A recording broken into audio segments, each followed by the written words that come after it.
শোল্লা ইউনিয়নের শোলানগর গ্রামের ৩ নং ওয়ার্ডে ঝুঁকিপূর্ণ ব্রিজ, চরম দুর্ভোগে এলাকাবাসী ও শিক্ষার্থীরা। নিজস্ব প্রতিবেদক।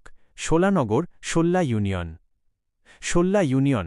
শোল্লা ইউনিয়নের শোলানগর গ্রামের ৩ নং ওয়ার্ডের যোগাযোগের একমাত্র মাধ্যম এই ব্রিজটি দীর্ঘদিন ধরে চরম বেহাল দশায় পড়ে আছে। সংস্কারের অভাবে ব্রিজটির বিভিন্ন স্থানে ফাটল ধরেছে এবং বড় ধরনের গর্ত সৃষ্টি হয়ে রড বেরিয়ে গেছে।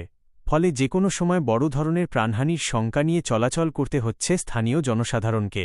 চরম দুর্ভোগে স্কুলগামী শিক্ষার্থী ও সাধারণ মানুষ। এলাকাবাসী সূত্রে জানা যায়, এই ব্রিজটি দিয়ে প্রতিদিন এলাকার কোমলমতি স্কুল কলেজের শিক্ষার্থী, শিক্ষক এবং হাটবাজারের ক্রেতা বিক্রেতারা যাতায়াত করেন।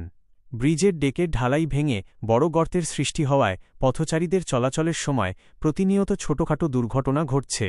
বিশেষ করে শিশু শিক্ষার্থী ও বয়স্ক মানুষদের পারাপারের সময় মারাত্মক ঝুঁকি পোহাতে হয়।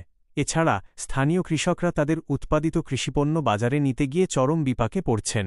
স্থানীয়দের দাবি ও আকুতি, ঝুঁকিপূর্ণ এই ব্রিজটির কারণে শোলানগর গ্রামের সঙ্গে আশপাশের এলাকার যোগাযোগ ব্যবস্থা প্রায় বিচ্ছিন্ন হওয়ার উপক্রম হয়েছে। বর্ষাকালে এই দুর্ভোগ আরও কয়েকগুণ বেড়ে যায়। এলাকাবাসী দীর্ঘদিন ধরে ব্রিজটির পুনর্সংস্কারের দাবি জানিয়ে আসলেও এখন পর্যন্ত কার্যকর কোনো পদক্ষেপ নেওয়া হয়নি। জরুরি পদক্ষেপ গ্রহণের আহ্বান জনদুর্ভোগ কমাতে এবং একটি বড় ধরনের দুর্ঘটনা এড়াতে দ্রুত সময়ের মধ্যে সংশ্লিষ্ট কর্তৃপক্ষ ও স্থানীয় জনপ্রতিনিধিদের জরুরি হস্তক্ষেপে ব্রিজটি পুনর্নির্মাণ বা জরুরি ভিত্তিতে সংস্কার করার জোর দাবি জানিয়েছেন এলাকাবাসী।